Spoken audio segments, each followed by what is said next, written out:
here's your host, Alex Garrett. All right, well, yes, I am wearing Yankees gold because I finally feel like this team is up to gold standard once again. 4-0 against Houston to start the series and the season. So I want to bring on Jake Kosack, who, by the way, tweeted like 3 weeks ago, I was living in this full-time job I wasn't happy with. Now I'm having a wine with Bernie Williams. I mean, this is the kind of life Jake Kosack has made for himself with the Bronx Zoo, and I'm so honored that he's on my podcast and vlog today. Jake, what a weekend. Oh, it was the most exciting opening weekend I can remember in at least my adult life. I every expectation that I had was fulfilled. I envisioned this when I saw the roster we built. I really thought it was the only thing that I think would have made the offseason better. I said it from the beginning, was signing Josh Hader. Other than that, it was a perfect offseason, and we saw how good Josh Hader could be. So would have been nice to have him on our team, but other than that, it was a perfect offseason. I understand the frustrations with the starting pitching. We didn't envision Cole getting hurt. Cole doesn't get hurt. Rotation looks good. Rodon had a good outing. Stroman had a good outing. Cortez bounced back. He fought back. It was a good outing. So, I mean, you add Cole in that rotation come July. I mean, this team can be unstoppable. And, as long as our bullpen comes together strong, guys stand out like Ian Hamilton did this weekend. There's nothing that can stop us. I'll say that every single day until the end of the year. All right. Well, I'll tell you what stood out to me is the fact that we're playing small ball and walks. Yes, the walking is back. I mean, we haven't seen that kind of patience at the plate. Is it a possibility that the coaching changes around Boone are making the difference here? I feel like that's a possibility. Absolutely. Different hitting coach comes in, right? Different bench coach comes in. That's going to make a change because you're going to get different perspectives, different ideas, but different methods. And our way of doing things was not working. It was evident. We bunted the other night. I was ecstatic. You hardly see bunts in Yankees baseball, it seems like, and it worked. And you said small ball. We played the game the way the game's supposed to be played, not just for the Yankees, but baseball. And we clawed back. It seemed like each game we might have been out of it at some point. And last year, or year before that, late September, we didn't have that kind of hope that we could, obviously fans like, myself who are always going to believe. But, I get it. Like we seemed like we were out of it and we would be out of it for the rest of the game. These guys came back late. Soto being Juan Soto, he's a superstar who is only 25 years old. And when you put in perspective, Judge was Rookie of the Year at 25 years old. Mm-hmm. It's incredible to think of what the future holds. And I just think, we're not amped up because we swept first game of the year. We swept the Astros. We had everyone contribute. Verdugo, Oswaldo. There's reason to be excited. There is. Now, I got to ask you about Soto. Now, did you go to spring training? Did you get to see him play? Was that energy there in spring training? I did not get to go down to Tampa this year. We had a lot of events for the zoo up in New York. We plan to travel. I know they're in Phoenix. I love that area, the stadium around the area around the stadium. It's electric there in Phoenix. I'll give them that. Very fun atmosphere. I wish I could have made it to Houston, but yeah, we're preparing for New York. I've been watching as much as I can, doing my research on what the fan aspect is like. I'm just ecstatic for opening day in the Bronx because I will be in a rare form that I don't think anyone could have ever imagined. Especially if they happen to go, 7-0. I mean, that would be an unbelievable start to the year. Although the Arizona team now, the Diamondbacks are something to, I wouldn't say worry about, but you want to take 2 out of 3 because they are the defending NL champions. They got some credibility now, don't they? Absolutely. I mean, and they made moves. They made really good moves this offseason to improve their lineup and, of course, with Montgomery. So they're not just counting themselves out as a one-of-one chance in the World Series. They're contenders in a tough division, but they're beatable. And I think that we are a better team. So overly concerned, I'm always, I'm not concerned. I just want to win. So I'm going to go into this series with the mindset of win each game one day at a time. Right now, we're on pace for 162-0. So no one ever said that can't be. People say it can't be done, but it doesn't mean it can. Not be done. Well, I had predicted them 95. They look like a better than 95 win team right now. Would you agree? I thought from the roster on paper it was 103 wins or more team. I think that we're doing this without Judge. Essentially, he didn't produce much this weekend. I'm not worried. He's Judge. He's gonna bounce back. He's gonna do his thing, and I was just happy to see him have support. He didn't have support. Those type of games we would just rely on him. Now we don't have to just do that. Soto, Verdugo, you feel confident with them at the plate. They have good at bats. Oswaldo, who always deserved a shot, I didn't think he got his fair shot last year after we gave it to him in 22. So I think there's a lot to be excited about, and I think once Judge starts producing, teams might just forfeit. I saw that tweet today. That was a great tweet. Now, I want to ask you about the Bronx Zoo, and you become a different person when you're in the crowd outside the Yankee Stadium. I mean, you're the hype man. Do you feel like you're a teenager again when you're in the middle of those fans? Like we're all going to the games as a kid again? Is that what it is? Absolutely. I feel like that's my true self. When I'm out there, I don't play a part. Anyone who knows me, I'm the same way in person as I am on camera. Authenticity matters to me. I don't want to be fake. I don't want it to seem fake. I love the team. I've always been like that. Ask anyone. I go nuts at Easter dinner yesterday, watching Soto. When I was in college, I went nuts at the games, or when I was in my dorm. It doesn't matter if one person's in the room, no one's in the room, giant crowds outside the stadium. I'm getting that excited about this team. So I'm a kid again every time I get to do it.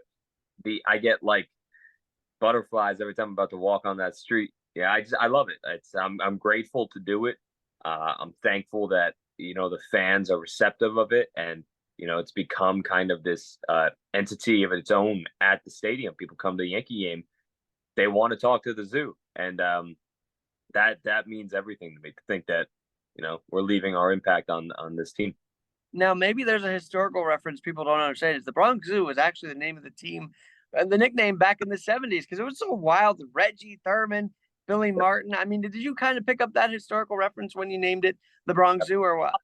Absolutely. I was down to two names. I think I was going to call it the Bronx Burn in tribute to the Bronx is burning, but the Bronx Zoo was just a nickname for not only the fans at certain points in our history, but of course that late 70s team. A lot of media outlets labeled it as the Bronx Zoo, and I'm like, that's a great name for a show. I said I think even Craig Nettles called it the Bronx Zoo. Personally, I think he literally had that quote.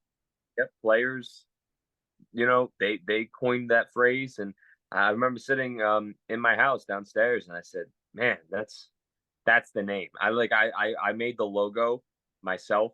I made I do all the editing, the designing, everything for the Zoo. So I remember saying that's the name. Like it felt right, and it kind of picked up. And actually, I made a graphic that I'm posting tonight.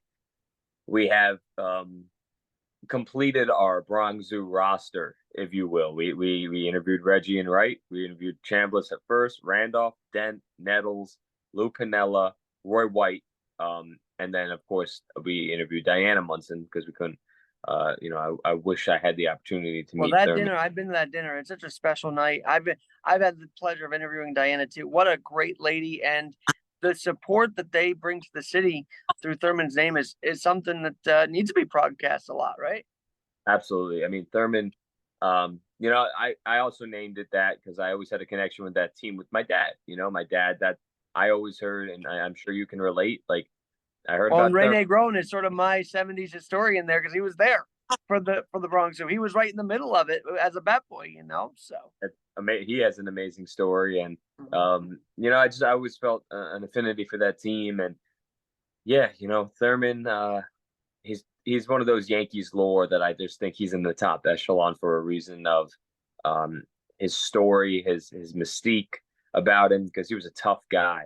He would run through a wall for any play to be completed, but you could see through the foundation, and that's why the night's so nice. to hear how much he did behind the scenes that no one knew about. And that's what a baseball player is to me, a guy who doesn't do it for the cameras, and I feel like we have a lot of Yankees now, which is cool. I hear a lot of players doing a lot of good. You just don't see it. Well, you showed it a couple days ago. You were able to get with Oswaldo Cabrera a couple of times, but one was in a high school. Tell us how that whole thing came about, because maybe people who don't know the story want to know the story. Yeah, so Oswaldo, and me, gotten to know him pretty well. I've been a huge fan since he came up. I got the first opportunity to meet him through Just in Time Baseball, which is a fantastic baseball youth development program in Westchester, New York. I have a great relationship with Justin Sherman, and he had me come out to cover the camp and highlight the day. So that's where I met Oswaldo, and then I saw him another time at last year's Pinstripe Pride where we met. Right. Then East Hampton, I'm sorry, Just in Time Baseball did a clinic out there, and it was a youth team and another baseball clinic when Just in Time's the best, and Brandon Steiner was there, and Oswaldo, he got the kids to gather around and pulled out his phone at this clinic, and I saw it happening, so I took my camera because I was filming. I took my camera and I just placed it perfectly at Oswaldo, so I got his phone because I had a feeling someone special was gonna pop up on that phone, and in my mind, I was thinking maybe it is the captain, and it was such a cool moment. These kids got super excited, and that's the type of guy he is. He really I've met a lot of athletes in my career, and he is one of the very best people. Forget that he plays for the New York Yankees. He is one of the kindest, most respectful, uh, finest gentlemen you could honestly meet in life. And it's amazing that he gets to, represent the New York Yankees, because in my mind, he's everything a Yankee should be. I've seen him just treat everyone the same, every single person that comes in his path. And he does things like that. And, everyone has a good story about meeting Oswaldo Cabrera. I stand by that. Well, that is so cool. And of course, on the field, what's funny about it? Not funny, but what's amazing about you guys is you get to show us the stories of these guys, whereas the average fan just gets to see them hit the homers. So to bring that perspective, I think increases their likability in New York, and that's the reason why everybody was heartbroken about Gio, because Gio on the field and off the field, just an incredible guy. I got to meet him with Rene Groen. What a great guy though, and we miss him on the field too, right? I loved Gio. He was a great defensive third baseman. He was a solid bat. I do believe that at the time we needed a shakeup, so I understood why we made that move. Right. It didn't work out, but we needed a shakeup, and it's sad that it didn't work out. Obviously, I wish we got to keep Gio in hindsight, but things weren't working in our favor. So like I say, there are times that you don't want to see players go, but sometimes you gotta put feelings aside. Well, let me ask you about this. Obviously, uh, Soto's brought a different energy. I want to ask you about Oswaldo real quickly, though. Were you disrespected by what Joe Davis said? Did you feel that same disrespect that everybody else did that night when he was like, well, he barely made the team and blah, blah, blah? I mean, it did sound pompous, and we all know New York broadcast teams in New York don't get the best media coverage and national coverage for sure. Did you feel that same pattern of, here goes Fox dissing us again? When anyone talks bad about us, it's whatever. We're the New York Yankees. We're the greatest team in the history of sports. Of course, people aren't going to like us. Of course, people are going to try and find reasons to put us down. A lot of people outside the New York market, New York media, New York fandom aren't going to know what Oswaldo means to this team. There's a tweet of mine from July of last year, and I basically said there's no reason Oswaldo shouldn't be on the Yankees. He was in AAA. And it went like crazy. Like, it was going nuts. Everyone was quoting it, saying like, some people basically saying that, what am I talking about? Like, kind of say I was wrong. when I saw what he was doing the other day, I was like, that's what he can do. He just needs the opportunity. So he has that flair and that style and that swag. He's a Yankee, man, and he this isn't just a fluke. He's young and he can be the best. I think he is, when he's at his best, the best utility man in baseball. He can play every position well. That's not utility guys can play every position. He plays each one well. He's had a few errors here or there, but man, That he's like, swing is so sweet, man. That swing is just a sweet swing oh, it's to gorgeous. right. It's unbelievable. Almost Cano had a sweet swing too. I think of him when I think of that swing. But He you know, has that Thurman attitude. He'll run through a wall for the ball. yes, he will. All right. You mentioned a meeting at the Pinstripe Pride event, and of course, we're all kind of connected to Hall of Fame signings as we get their alerts and everything like that.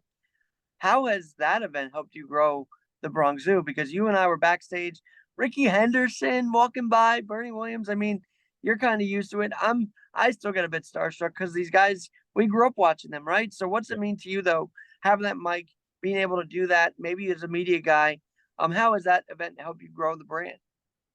Yeah, I mean that event in particular has gotten me some unbelievable interviews for the zoo with the fans too and the vendors, and it's the Yankee event of the year. It's amazing what they're doing. I love Hall of Fame signings and I appreciate them.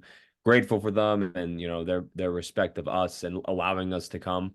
Um and yeah, I mean we've been lucky to cover a lot of amazing events in the past year.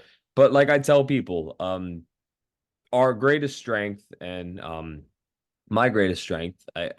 I'm not a one man show. That I got my producers, my guys that they're there with me, even just like shooting questions off. I got Matt Ricker, Joe Marinello, Eddie Mafia, Michael Emiliano, Sean Mudine, Matt Eppley, Jonathan Santos. Matt Ricker's been with me from the very beginning, and you know I'm we just have great conversations that lead to question ideas and things like that, and they're there to enjoy the experience with me, which is awesome. And yeah, we get to cover these unbelievable events, and it's just so amazing to see the growth of what we've done because I started this for the fans. I always say, yeah, I started this maybe for myself to find the opportunity, but as it continued to grow, I realized that what we're doing is not about me.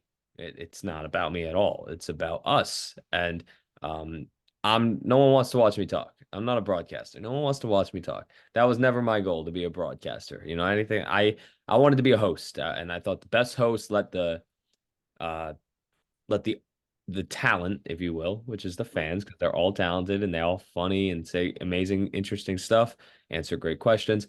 They guide the show.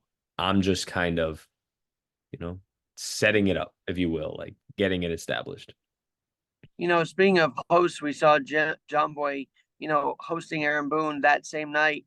Mhm. And that energy, and we'll get to the fans in a second, that energy he brought to that night, I feel like is carried into the regular season. I mean, he's even fired up. And here's the thing. I mean, you can ask him a question, and he sometimes has this frustrating answer in post game. But this year, he sounds confident. I don't know what changed, but he sounds fired up and confident this year. Yeah, look, I've never really said anything bad about Aaron Boone as the manager. It's not my style. I don't say bad things about any of the players.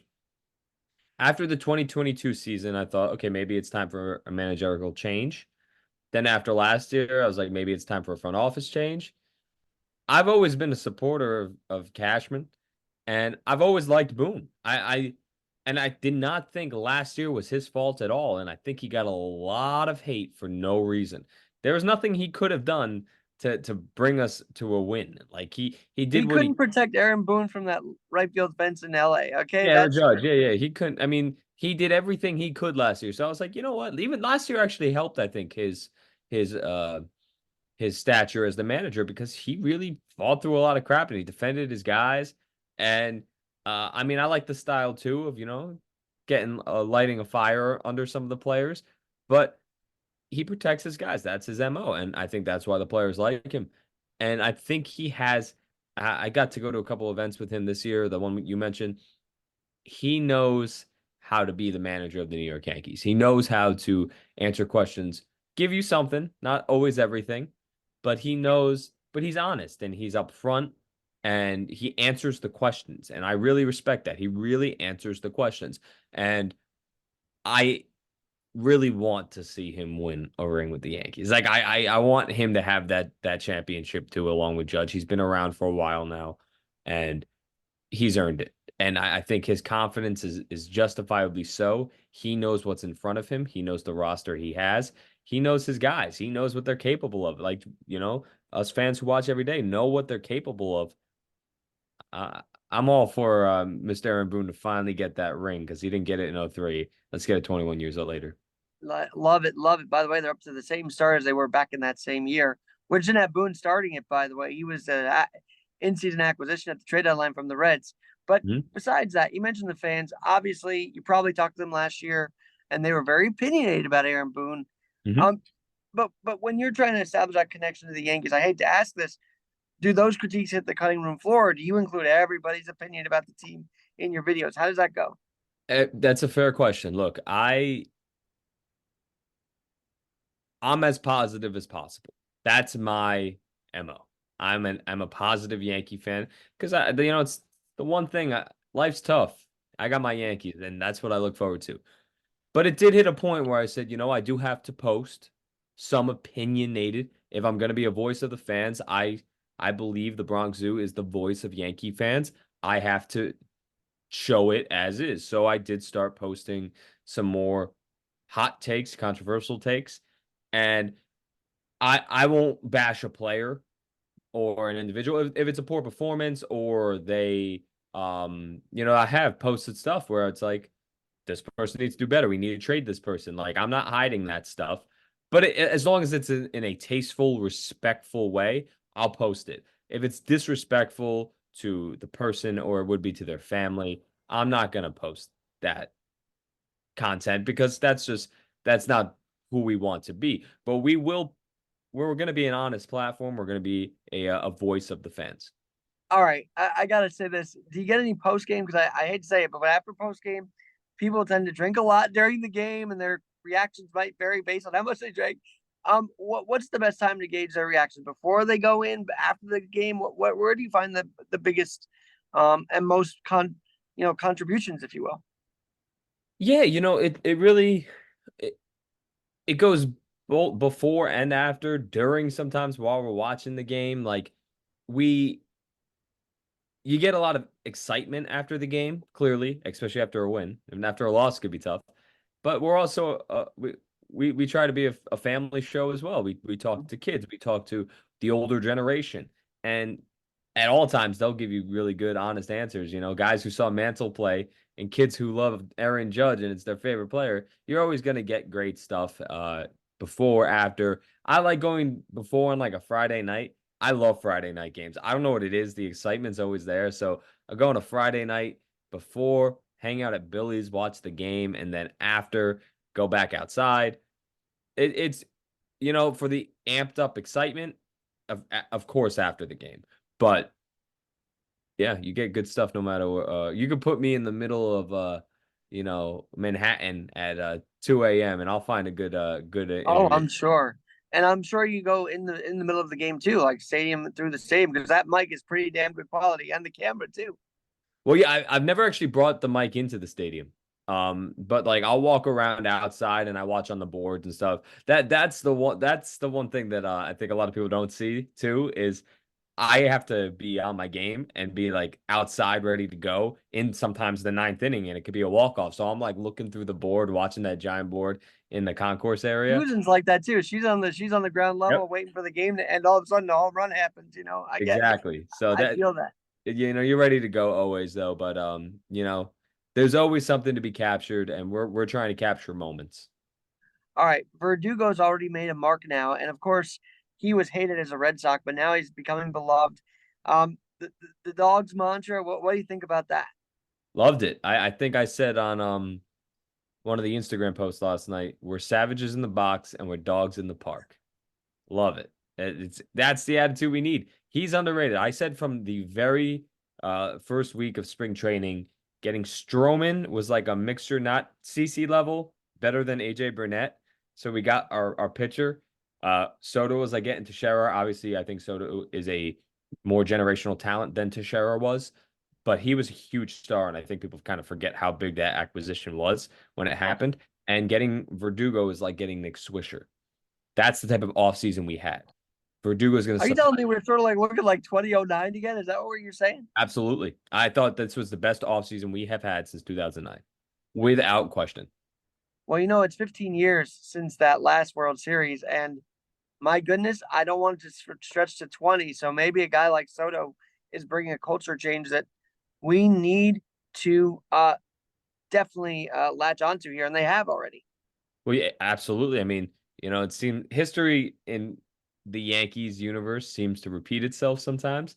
15 years ago was '09. Um, and then the longest stretch before that was 1981 to 1996, 15 years. So, I know we didn't win in 1981, but I'm just saying, like, making, a World Series, 1981 to 1996, 2009 to 2024, 15 years later, 15 years apart, and New York's ready. The Yankees, I think, are at a point where they will do anything to win because everyone talks about the salary cap. Not that we have a cap, but our annual salary and things like that. The amount of money that will pour into the Yankees organization if they win a World Series will be tremendous, tremendous.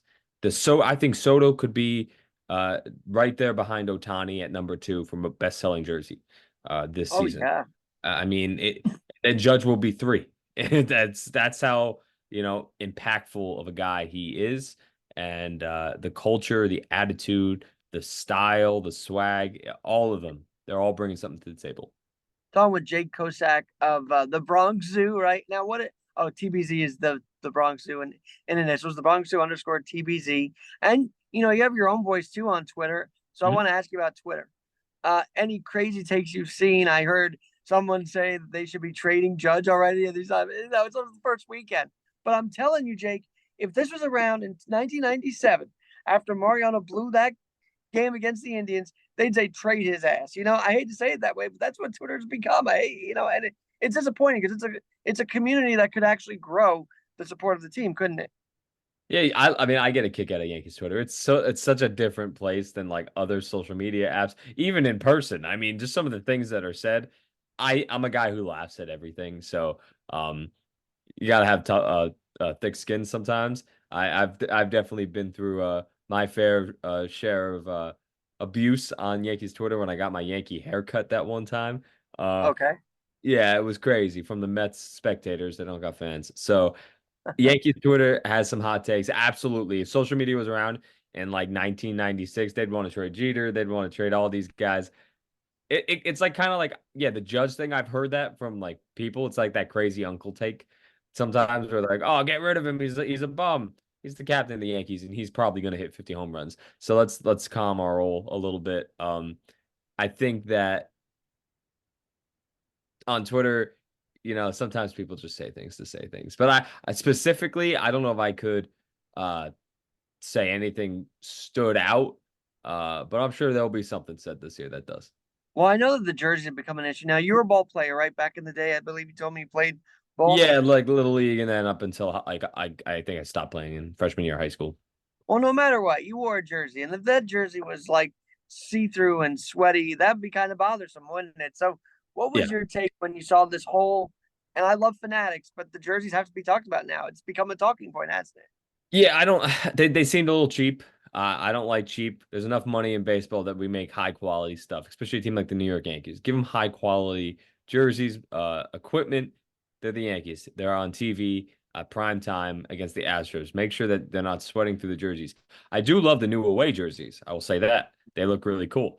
But yeah, no, the materials were cheap. I like the old ones. I mean, the Nike ones aren't bad, but if you remember those thick ones, like the Jeter ones, like those were good material, like maybe sweated a lot more, but they were I solid. missed the stripes, though. I missed the stripes on the side. I gotta say that was sort of a Do trademark. you? I I'm good without it. I think these ones are my more favorite away ones. I like those old spring chaining alternative jerseys with the blue mesh kind of. You know what I'm talking about? Well, Uh, yeah, the it's funny big you mention that. NY. I was there the weekend they did the city connect jerseys, and Yeah. I was like, this is the first time I've ever seen them not in pinstripes at home. I mean, that was a little different to me. Oh, no, the nicknames and stuff, right? They Yeah, were that whole thing. Yeah, yeah, yeah, yeah. that was a I little I don't know different. if they'll get a City Connect. I imagine they might, but we'll see. Well, Jake, this has been great, and of course we're gonna follow your content. But I gotta say, you've been hyping up the Twitter and the Instagram where there's gonna be a big year. What exactly is in store for the Bronx Zoo that maybe you can leak right now? Ooh, for the Bronx Zoo this year, we're definitely trying to branch out into new ideas and new concepts. Um, Beyond the street interviews, that's always going to be our number one. But there is a an idea that I've had in my head for a long time, and if you've ever envisioned college game day with baseball, that's all I'll say. Well, guess what? That could fit really well because we all become that college kid again, watching our team, and I think that would resonate right in front of Babe Ruth Plaza. How about that? Now that would be a locale. Stay tuned. All right. Well, we'll figure it. We'll find out with that. And you know what? If you ever want to cover adaptive sports, I do wheelchair softball. Would love to have you come out there and see how Yeah, what they're absolutely. doing Absolutely. in Eisenhower Park. So branch it out, baby. I love it. Sounds great. I love it. All right, Jake. Real fast. Where do we haven't seen an opening day this exciting. I don't know. I haven't been there the last few years. I felt like the excitement was low down last year and maybe 2 years ago, but this year they finally have something to look forward to coming back. I mean, I sense your excitement early on, but how different of an opening day are you seeing? An opening weekend are you seeing? This is going to be the most electric opening day at Yankee Stadium that you can have envisioned in the last decade. It's going to be, I've been saying Soto's going to hit a home run. It's going to happen. I'm not one for predictions, but I feel in my heart Soto will hit a home run. The atmosphere for the whole weekend, because it's a night game on Saturday too, which is awesome. It's going to be unlike any opening weekend that you've seen before. Just the fans are just going to be so into it. It's going to be loud. It's going to be packed. It's going to be, I'm talking the whole weekend, not just Friday. So this is going to be a special one. You're not Trying going to get there Saturday night. We'll see what we do. And if I do, I'll let you know. We'll see you all right, there. outside gate 6. You know where to find the zoo. All right, Jake Kosack, thanks so much. And follow him at the Bronx Zoo _TBZ and your own Twitter as well. Maybe give the spelling a little bit differently than I did on our Zoom invite. Yeah, just at the Bronx Zoo _TBZ. That's where you And then find your it. own is Jake Kosack, right? So Yeah, and on TikTok, Jake Kosack, and then that's our Bronx Zoo content on TikTok. well, thanks for coming on the day Thanks for after a having me. huge opening weekend in Let's go. Houston. Let's go.